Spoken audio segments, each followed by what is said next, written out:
I'm actually not from El Paso. I moved here several years ago from Indiana, and so I get like a lot of family members and friends calling like, "Oh my gosh, are you okay?" And I think it's really sad because when you're living here, you don't feel unsafe. You know, it's incredibly sad what's happening across the border, but I think it's terrible that El Paso's image has been tarnished by really irresponsible comments that people in power have made and that the media has made. By the sheer fact that we're geographically linked to one another, I think that we are sister cities. We have people coming from Juarez to escape the violence to come here, and I think that we have a responsibility, sharing a border with them, we have a responsibility to take action and to take action and to make a difference and do what we can to help. But I don't think that we should, cut that relationship just because it has a bad effect on what El Paso looks like. Whereas this problem is not,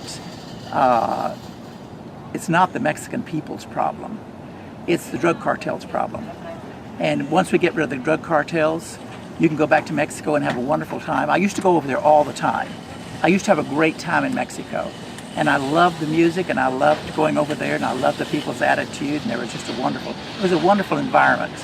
But today, I never go across the border because you can get kidnapped. Anybody, and you can also be killed. So you have to be very careful. I do think that the problems in Juarez do come across the border from time to time. As you know, the courthouse has been shot up, things like that. So there are some things that have happened, but basically El Paso is a safe city. I haven't had any problems. I'm an old individual, and I go around all the time by myself, and I even have a bum leg, so if it were real dangerous, I'd be afraid. But I'm not. I've lived here for like 40 years, and actually 33 years, I believe. And I've never had any kind of an incident, nor has anyone in my family. I think it's giving El Paso the opportunity to have more jobs available when these companies come in from Juarez. So, I mean, they're opening their doors therefore they're having the ability to say, here, we have openings for you to come and work. So I don't think it's taken away from, they're in America, so they should have the opportunity to open their own business. You have to live here to really appreciate what's here.